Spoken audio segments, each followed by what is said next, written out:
Organic compounds are the compounds that make up your body. There's a huge number of compounds that you are made of. We put them into 4 groups called macromolecules. These are carbohydrates, lipids, proteins, and nucleic acids. First, we need to start with the element that makes them all possible, carbon. Molecules that are carbon-based are called organic compounds. This is because of the unique structure of carbon's electrons. Remember that carbon has 2 electrons in its first shell and 4 in the second shell. This means that carbon needs to make a total of 4 more covalent bonds to fill up its shell. This gives carbon a tetrahedral shape. The prefix tetra means 4. The picture on the top right is a molecule of methane. In this, carbon is bonded to 4 hydrogen atoms. The hydrogens surround the carbon at angles similar to the tetrahedral shape next to the molecule. Carbon can also bond with other carbons, forming long and complex chains. Remember the main themes of biology, that structure indicates function. So if the structure of a carbon chain changes, so will its function. Well, carbon has infinitely many possibilities of forming chains and even rings. This allows it to have a huge diversity in functions.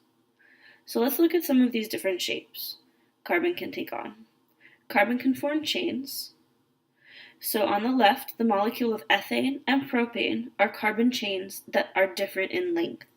Sometimes these chains have double bonds, which also adjust the shape of the molecule.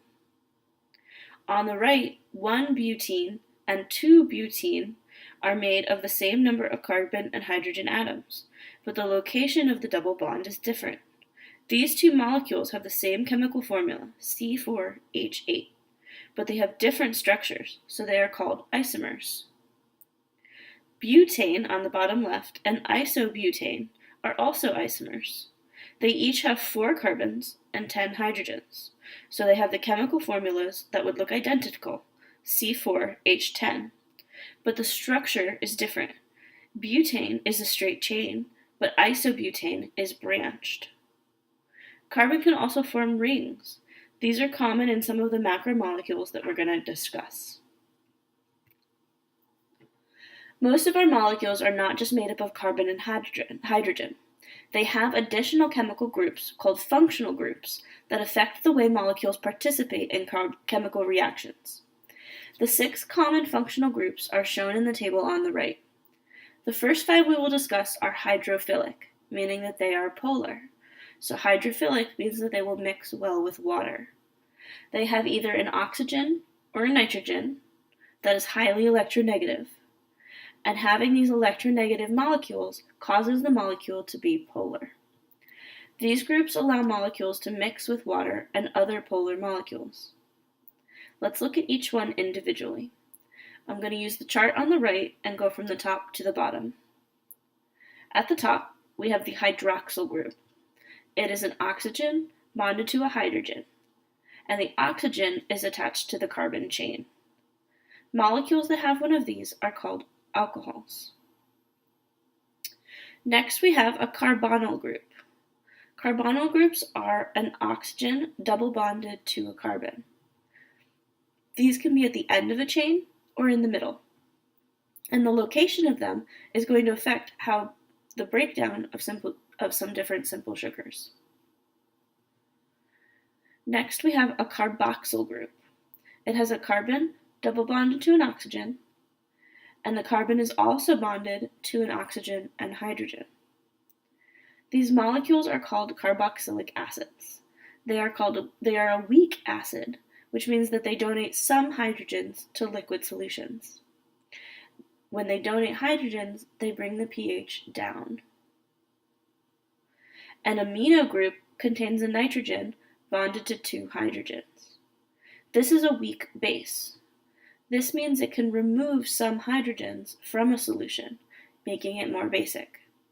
When it removes hydrogens from a solution, it brings the pH number up. A phosphate group is a phosphate molecule bonded to 4 oxygens. This one actually has an overall charge of -2.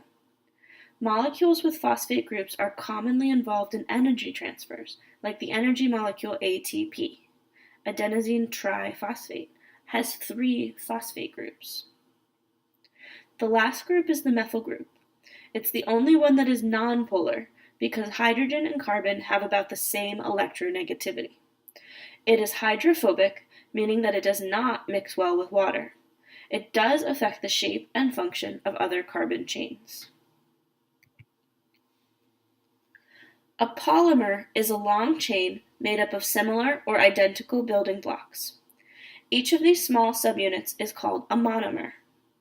The word poly means many, and the suffix mer refers to repeatable units. So, a polymer is made up of many repeated units. The prefix mono means one. So, a monomer is made up of only one repeatable unit. Pretend for a minute that we were talking about building with Legos. Each individual Lego would be a monomer, and the tower that you build by putting these monomers together would build a polymer. We use 2 different reactions to make or break polymers. Dehydration synthesis is used to put monomers together and build polymers. This happens by removing a hydrogen and a hydroxyl group, which then combine to form a water molecule. Essentially, we remove a water molecule. Let's break down the word. Dehydration. This is the act of removing water. You are dehydrated when you haven't drank enough water. And synthesis. The prefix syn means together. So synthesis is building or making something. So dehydration synthesis means we are building molecules by removing water. The opposite reaction is called hydrolysis. The prefix hydro is referring to water, and the suffix lysis means to break. I always like to think about the word Lysol with that same prefix as breaking down germs. Hydrolysis uses water molecules to break polymers down into monomers and smaller segments.